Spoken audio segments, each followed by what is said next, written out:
welcome to another edition of Currently in Quincy. I'm Joe Catalano. Today, Dr. Kurt Graham, president of the Adams Presidential Center here in Quincy, will be joining us to talk about the center, also about a special event they're hosting tomorrow night. First, though, we take a look at the weather and the news for you. Currently in Quincy, it's sunny and cold, 23 degrees right now. The temperature's only topping off to about freezing this afternoon. Abundant sunshine, though, so there is that. And not as cold tonight as it was last night. Temperatures dip down into the lower 20s instead of the teens, setting us up for a milder day tomorrow with a mix of sun and clouds. Kind of breezy, but a high around 50 tomorrow. Stays above freezing tomorrow night. We've got some wet weather moving in here on Wednesday in the afternoon with some rain, highs in the mid-50s, and some showers around Thursday morning, and then some clouds later in the day, staying mild with highs Thursday into the mid-50s, cooling off again toward next weekend. Again, sunny, 23 in Quincy right now. Checking news for you today, the former Acapulco's restaurant building in Quincy Center will be demolished this week. Last week, the city did finalize the purchase of the property for $3.3 million and will clear that site in preparation for construction of a new pocket park in honor of President John Quincy Adams. Now, that park will cost another $3.3 million, bringing the total cost of the project to about $6.6 million. Quincy Mayor Thomas Koch says funding comes from the District Improvement Financing Plan, which reinvests revenue generated by new development in Quincy Center. Now, the park will feature a statue of President John Quincy Adams at a cost of $485,000. Acapulco's was also paid $900,000 to relocate. However, it is unclear if they'll reopen at another location in Quincy. The mayor hopes to dedicate that new park on the birthday anniversary of President John Quincy Adams on July 11th as part of the Quincy 400 celebration. There is a meeting being held tomorrow night regarding the state's plans to make some major improvements to the area of Hancock Street and Route 3A right at the base of the Neponset Bridge in North Quincy. The state's currently studying the existing conditions and congestion in that area and will evaluate safety, public transit, and also develop recommendations for improvements in the future. At tomorrow night's virtual meeting, a team will be providing an overview of the data collected so far and also allowing for public comments. This is the second public information meeting about the project. It'll be held over Zoom. You can visit mass.gov and then search for Route 3A Hancock Street to register for tomorrow night's meeting being held at 6 p.m. There will be increased service on the seasonal Marina Bay Ferry out of Quincy this year. The MBTA announcing that there will be double the number of weekday trips, direct Winthrop to Boston and Quincy to Boston service on the weekdays, and weekend trip enhancements by about 30 minutes. A weekday ferry service begins on Monday, April 28th. Weekend service starts on Saturday, May 24th to coincide with Memorial Day weekend. One-way trips will still cost $6.50 and can be purchased with the M-Ticket app or with cash on board. Parking is still free at Squantum Point Park, and that service again begins late April. Well, a Quincy man's facing multiple charges after causing a disturbance at a North Quincy restaurant last week. Police say 45-year-old Christopher Perrell was being disruptive at the 99 restaurant on Newport Avenue at about 6:30 last Tuesday evening. Employees called police. Officers were forced to use a taser to subdue Perrell after he reportedly pulled a knife and then lunged at officers. One officer did suffer a broken wrist in that scuffle and required surgery. Officers say they recovered brass knuckles from Perrell. He faces numerous assault and battery charges in Quincy District Court. Police say the incident may have stemmed from a domestic dispute. To celebrate Black History Month last month, students at the Squantum Elementary School here in Quincy created a school-wide quilt honoring influential Black historical figures. Now, each classroom designed a quilt square and then placed it on a poster board. The students then researched and showcased key facts about a chosen person. And once assembled, those pieces created a collective quilt that the school says reflects unity, strength, and the rich heritage of Black history. It's our check of news for you today. Coming up, Dr. Kurt Graham of the Adams Presidential Center here in Quincy will join us. That's next.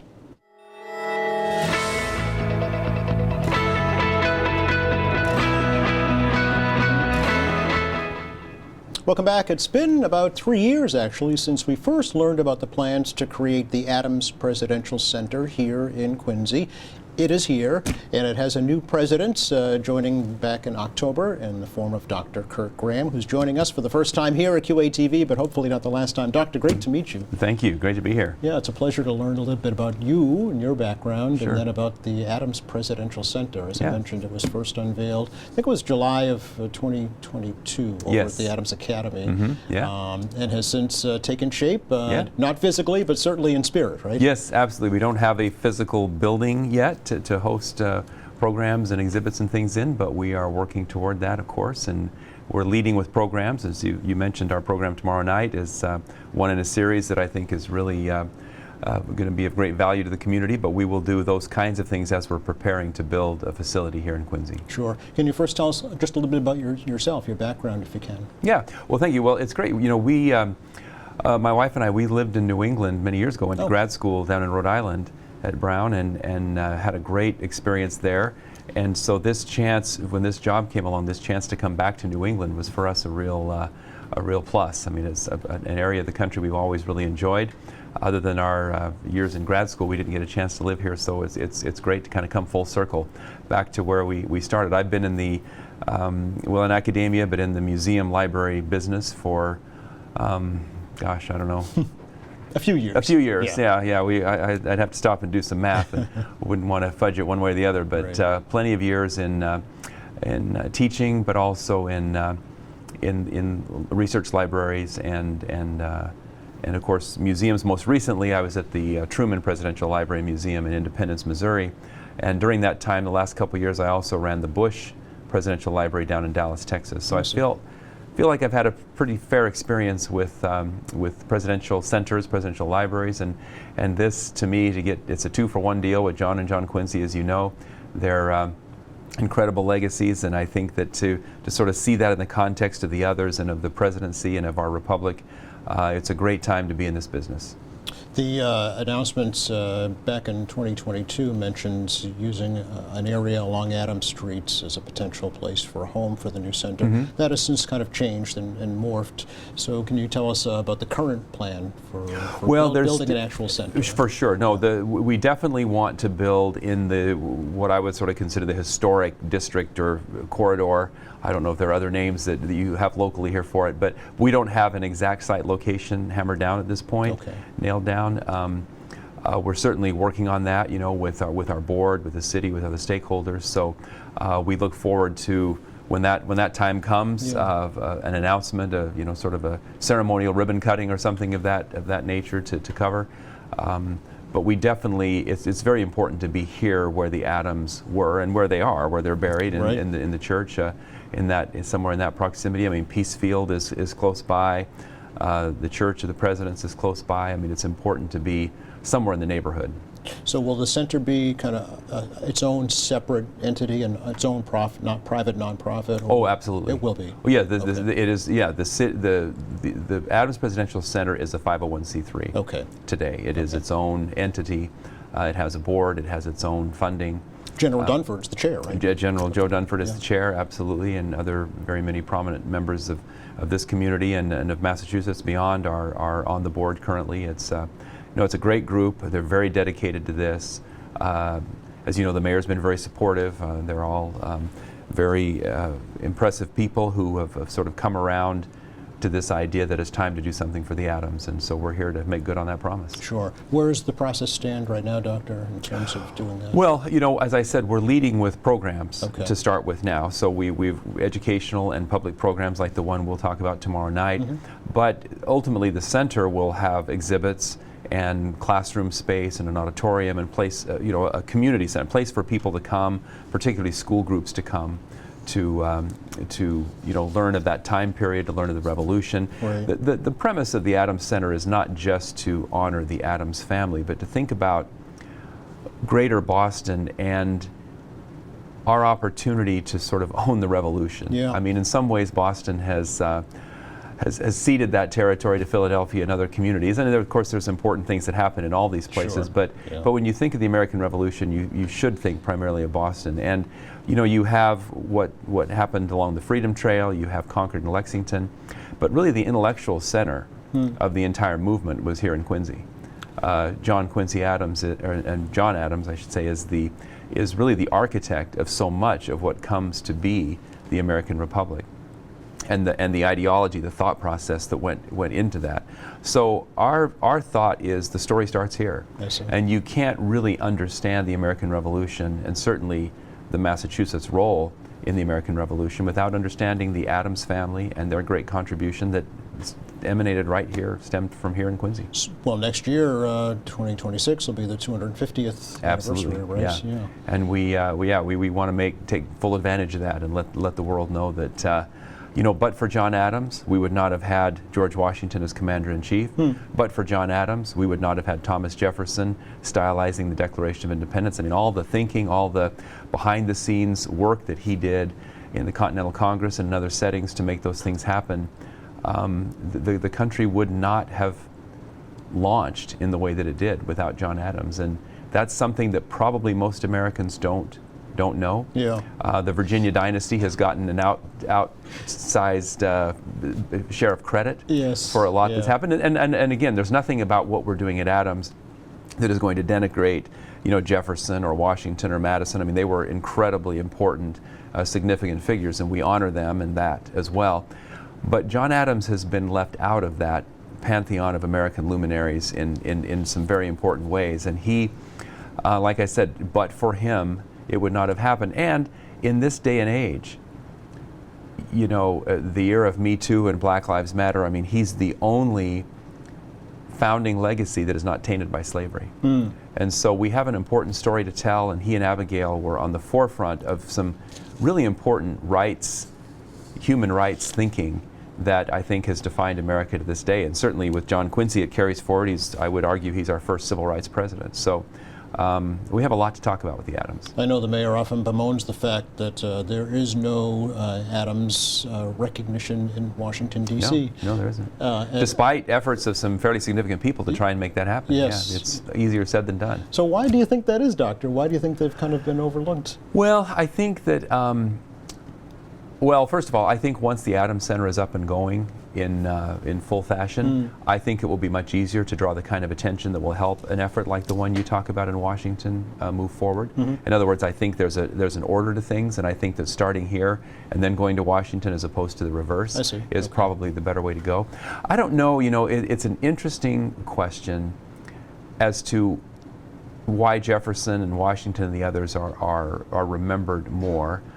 First of all, I think there's they're a group in Virginia, right? I mean, 4 of the first 5 presidents are from Virginia, so Yes. that there's a certain kind of weight that carries. But, it's interesting, Jefferson played it pretty well. He acted like he didn't care about his legacy and then did all kinds of things to make sure that it happened, that he was remembered in certain ways. Adams cared a lot about his legacy, but never really put the things in place to make sure that it happened that way. I mean, I think he was kind of frustrated and even downright curmudgeonly about it, by the end of his life. Yeah. But I think he thought that history would just sort of take care of itself. I see. And I hope that that's what our effort will prove. I mean, I think that there's nothing about Adams that we should be running from. We should be running towards. I wonder too if it was if some New England frugality came into play. Yeah. No, I think there is a kind of, and a lot of us were, I mean, I was raised in the West, and it's different, but I mean, it's similar in the sense, you just don't talk about yourself. Right, You don't bring attention to yourself. You don't need to do that. I think, Washington, as one well-known biographer said, he's a man who spent his life acquiring power by giving it away. I mean, he was well aware of the stage that he was playing on, and I think Jefferson and Madison similarly had that. I think Adams was aware of the historical stage as well. I just don't think he played it as well, and he wasn't in the same league in the sense, financially and otherwise. Those men owned plantations. Yes. Adams was a farmer. Yep. It's different. And so, farmers and planters are not the same kind of people. And so there's a level of even though Jefferson died broke, but he died with, Monticello Yes. and all these assets and things that had to be liquidated to pay for things. But Adams did well. I mean, he steadily improved, a farmer's son, and he left life better than he entered it, but he wasn't necessarily at that level as a economic powerhouse. Yeah. At the first Adams Speaker Series that the Center hosted last fall, you made a pretty bold statement. You said you want the Adams Presidential Center to be on par with the likes of Mount Vernon and Monticello. Yes, yeah. And I think there's no reason for us not to aspire to that. That is, I don't know that Peacefield is ever going to have the same kind of visitation. I mean, Mount Vernon is right outside Washington. It's sort of part of the tour when you go to see the monuments and things. So it's not so much about that kind of visitation, but it is about the quality of the product we put out, the seriousness of this legacy, the ability to remember Adams in a way that understands that he's foundational, he's crucial. There's no America without him. And the way his son carries so much of that thinking forward, they were different. I mean, they were diplomats. But they were piercingly intellectual. And I think that in some ways was almost part of their problem. I think they were hard to relate to. I see. And sort of like your favorite college professor, was brilliant, but maybe not the kind of guy that you could really kind of Socially awkward, get to know deeply, Okay. And I think that in some ways, I think that's where the Adams were. They were just intensely intellectual, Yeah. John Quincy in particular. Yeah. And I think that it makes them a little less relatable to the modern era. I see.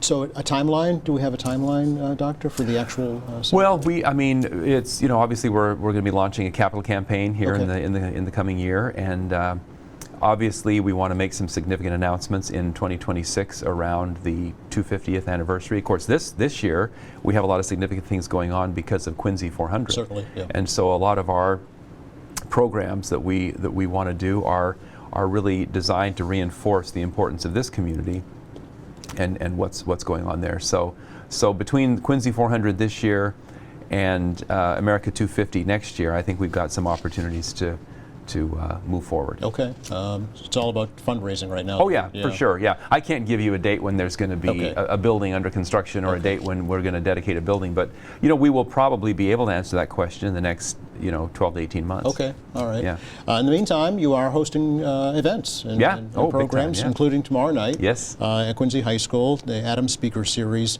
Abigail Adams and Louisa Catherine Adams, the impact of U.S. First Ladies on American presidential and global history. Yeah. Tell me all about it. Well, we're really excited about this program. We have a star-studded panel. We have 3 scholars who have written a book on Remember the First Ladies, and they will be able to talk about Abigail and Louisa Catherine, but also talk about other First Ladies and bring it into the modern era to talk about the evolution of this role.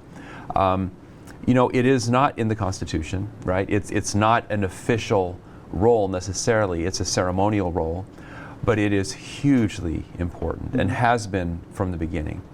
To the point that, Louisa Catherine knew how to campaign. She knew what had to be done. There would be no President John Quincy Adams had there been no Louisa Catherine. Wow. There's a statement, really. Yeah. No. She totally understood it. Okay. She totally understood who to invite to the events, what events Yes. to host, how Yes. to do it.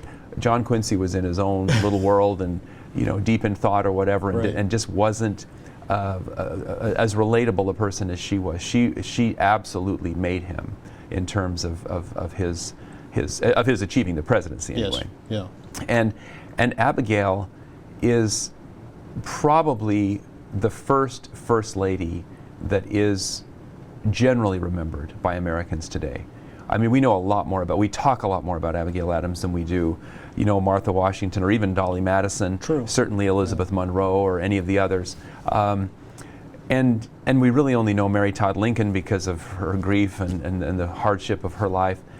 I mean, you really have to get up into, Eleanor Roosevelt, Jackie Kennedy, Right. people like Hillary Clinton and Michelle Obama, Nancy Reagan. I mean, modern day, the Bush, both Bushes. I mean, these are people who are, they take on a project, they do their own work in the East Wing while their husbands are working in the West Wing. Right. And that's a fairly new, I mean, I think that Abigail had her own thoughts about things, and certainly she was very much concerned about women. Wrote about them. Yeah, absolutely. The way women were treated, the way women were seen in Yes. society and things, and sort of launched, really. I mean, I think it's fair to call her America's first feminist.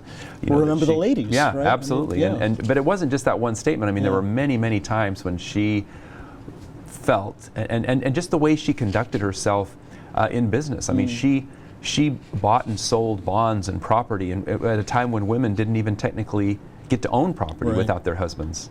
They were, coverture. I mean, they were not legally allowed to do those things, Wow. and so she sort of broke the mold in that way. Yes. Talk about your speakers, if you can, for tomorrow night. Yeah, well, we have, it's a very interesting panel because we have Nancy Smith, who's an archivist in the Presidential Records Center at the National Archives and Records Administration. She spent her career there. So she comes from the archival side. Diana Carlton is a scholar who looks at this more as a historian. She's been a professor. And then Anita McBride is an administrator, and she was Laura Bush's chief of staff. Oh. So she understands the role, certainly in the modern era. And they came together to write this book about the First I Ladies. see. And they started this organization dedicated to research around the First Ladies. And they've really done a lot to augment the role, or our understanding of the role of First Ladies. So it should be a really, really interesting conversation. I think our viewers will learn a lot. And by the way, it's not too late to either come in person or to sign up online. Okay. All you have to do is go to our website, theadamspresidentialcenter.org, and there's a live registration or a virtual registration, and it's free of charge in both cases. We'd Okay. love to have we have room on both channels, so we'd appreciate people coming to support. Yeah, do you have any sense for how many folks have already signed up? Yeah, we have a couple hundred people who Oh, will be wow. there live, Okay, and all then we right. have have at least half that many, probably around 100, who have signed up for the online virtual. So we're probably sitting at about 300 people, and that's for coming out of the gates like we are, that's a pretty good start. But we're broadcasting as best we can nationally to try and get people to log into these things, and so hopefully we'll get some people outside of the immediate area as well. Right, exactly. Do you have a fundraising goal in mind, Doctor, for how much you need to get started? A lot, so Yeah. we can say that. Yeah. But no, I can't put a number on it just Okay. yet, because until we know, we're in the process of doing some study now that will reveal to us, what size of building do we need? Mm-hmm. How many people can we rightly anticipate in a year? You just can't overbuild something. It's very easy to do that because Yeah. everybody gets enthusiastic and says, oh, we'll have all these people come. Well, there's a science to figuring out I see. kind of what your market share can be. I see. Okay. And so we're in the process of going through some of that right now. And once we understand that, it'll be a lot easier to say, well, if it's the building is this size, it's going to cost X. If it's this size, it's going to cost 1.5X or whatever. So Yes. we can kind of think of it in those terms. So we'll definitely, when we launch the campaign, we'll be announcing the size of it. Okay, and I would think it would be easier to add on if needed rather than take away, right? Yeah. If you start off small and find that you need to Yeah, expand. I mean, it depends a lot, I think, on just, when you're looking at building costs, those are hard costs. Yes. You just have to get what you have to get, and if it takes a little longer, it takes a little longer, whatever. Right. Obviously, raising money for endowment, programs aren't free either. Nothing. Everything we do costs money somewhere. So until we have a museum where we can, charge admission and that kind of thing to have some revenue associated with it, for the time being, we're dependent on the philanthropy. Will there be other Quincy 400 events from the center this year? Yeah, we will. We have a couple of other kind of signature level talks like this that we're programs that we're doing, and we definitely want to brand those and work in concert with Quincy 400 because we feel like we bring a lot to that effort and we feel like they bring a lot to us as well.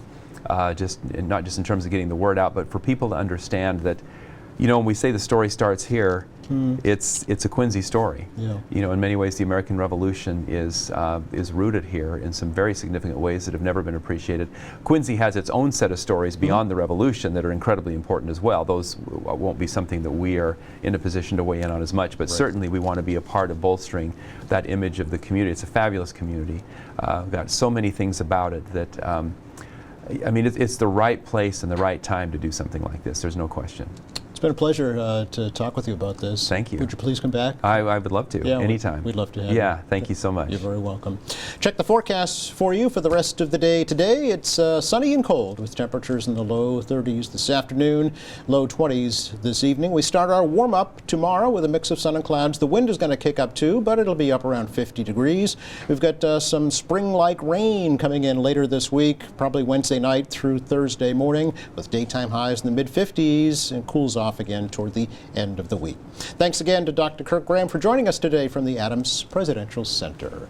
Thanks to our crew. Thank you for watching. Friday here on the program, Wendy Adams from the South Shore Camera Club stops by. They're hosting a big fundraiser for the Quincy Animal Shelter. Meantime, check our website. It's qatv.org. All of our latest programs are there. There's news, information, video on demand, live streaming, and much more. For all of us here at QATV, I'm Joe Catalano. Have a great week.